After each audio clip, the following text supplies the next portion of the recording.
What's happening, people? This is Brian, Alsruhe with NeverSleep.com, and I was super surprised when I showed up to the gym today and checked the mail because I got a flag from one of you guys, U.S. Marine flag from John. Thank you so much, John. I really do appreciate it. Sent me a really nice letter and a flag. I will proudly display this at my gym. I'm humbled.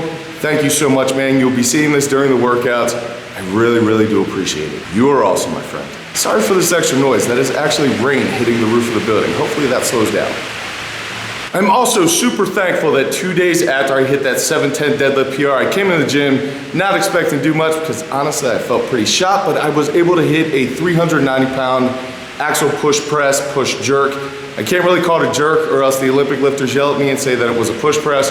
And if I call it a push press, then everyone else yells at me and tells me that was a jerk. You're the jerk. You should be nicer to me. But I thought I'd take the first part of the video and show you guys those workup sets and the PR. And then I want to take a couple minutes and just show you guys some of the assistance exercises that are kind of obscure that maybe you haven't tried before that help me get to that point. Very obscure. Anyway, those assistance exercises are probably some things that you guys have never seen before or at least have never tried before.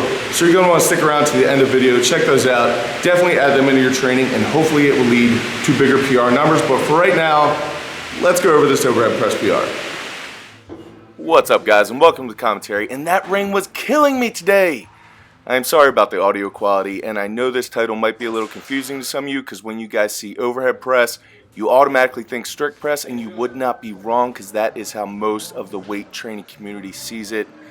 However, in the strongman world, whatever you do to get a weight from the ground and it gets locked out above your head counts as an overhead press. So you can jerk, you can split jerk, you can push press, you can strict press, you can do whatever you want as long as it gets to the lockout position. So that's why I'm referring to it as the overhead press. This brings us to 335, which is a weight that I typically always get unless I'm completely fried. Went really well, but then I jumped to 365, which is a weight where if I do anything wrong, I miss it. And I probably miss it more than I actually get it. But on this day, it actually went pretty well. You guys see me drive.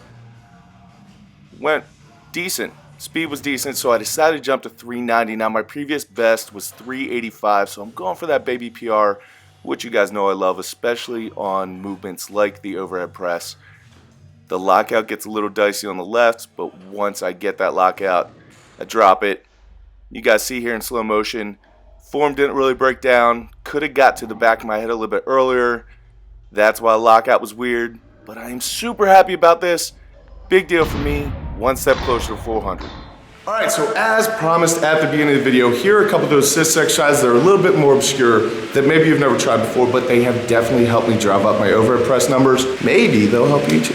So the very first of which is the waiter's walk using a yoke. Now I like to use a yoke because you can overload so much weight, and if you drop it, it only falls a couple inches and you don't die. Despite popular belief, dying does not lead to bigger numbers. In my experience, a lot of people will miss heavy weights overhead because of the lack of stability in their core and in the shoulder girdle, and doing heavy waiter's walks will help you with both. Like I said, I personally like to use a yoke on this because I feel like I can put the most weight on and keep it as safe as possible, but if you do not have access to a yoke, you can use dumbbells, you can use kettlebells, or even a barbell. Just pick it up, walk it around for a while. The only problem with using something like that is that you may not be able to get the weight quite heavy enough to get that overload principle that we're looking for, but do what you can. You really want to push your limits on this exercise, so you should be trying to carry something heavier than your 1 rep maximum overhead press. That's with leg drive. So since I just hit that 390 PR that you guys saw at the beginning of the video, I will try to load the yoke up with something in the mid 4 to even close to 500 pound range and walk it for 50-foot runs. That's a lot. I find this technique also works super well with the circus dumbbell, even though I have absolutely no business telling anyone how to get better at circus dumbbell. But the one thing that I do know about that stupid exercise is that if you are off balance or out of the groove at all, it is not gonna work. So having to balance a dumbbell while walking around will definitely teach your body exactly where your balance point is and where that groove is, so that hopefully you can put heavier things above your head with one arm in the stupidest fashion possible. All right, so in the second completely random exercise that will help you drive up your overhead press is the banded overhead press. Now you'll see a lot of people using bands on the squat, on the deadlift, on the bench, but not a whole lot of people do it on overhead press because of how it needs to be set up. This is how I do it. Basically what I do is set the spotter arms at a height that would allow a decent amount of band tension. Then I take the band and I wrap it around the bar. Once it's around the bar, I stretch it out, pull it around the band peg, double it up and put it back on the bar. This will allow for some tension in the bottom of the movement, and it will increasingly get harder and harder as I move towards lockout. If I'm doing 100 pounds, it might be 110 pounds at the bottom position, and then it might move all the way up to 130 to 150 at the top. This is what is meant by accommodating resistance, even though it's not accommodating at all. Basically, the lift gets harder and heavier as you're driving on because of the increased band tension, but it is an awesome way to build explosiveness and to make all of your sticking points dissolve. If you set up a light enough weight, hopefully you can drive through those sticking points and teach your body how to create acceleration throughout the movement. They are an awesome way to build your overhead press. It's a little tricky to set up, but figure it out. Now, the next obscure exercise is gonna be the bamboo overhead press. Now, I know a lot of you have seen a bamboo bar or an earthquake bar for the bench press, and it's absolutely hilarious. Guys throw in 135 or 225, and they suspend kettlebells with bands off the bar, and that creates a very shaky rep. But it forces you to use stabilizing muscles in the overhead press, which is massively important if you're gonna try to move some big numbers. The only problem with these last two exercises is that they're going to require bands. If you do not have bands, ask Santa. Anyway, these are another great way to build stability, not only in your shoulder girdle, but also in your core, because when you get tired, you will shake around like crazy. And finally, the last obscure exercise is going to be the front squat. Now, I know you're saying the front squat is not an obscure exercise, but if that were true, more people would do it, and people don't do it. That makes it obscure. But if you can only front squat 225, I'm gonna tell you right now, you're gonna have a very hard time putting that above your head. Front squat is not only gonna build your core stability and your posterior chain, but is going to work every single muscle that you're going to use other than your shoulders to make this press possible. Your leg drive becomes massively important when you're talking about pushing a big number above your head, and you can't get access to all of that powerful leg drive if your core and your posterior chain is not set and strong. Otherwise, when you drive into the floor, your butt's gonna go backwards, that bar is gonna come forward, and it is going to go nowhere vertical. If you drive up your front squat, your overhead press to include leg drive will absolutely go up. To give you guys an idea of how important leg drive is for me personally, on my strict overhead press, I can do 300 pounds flat, that's it.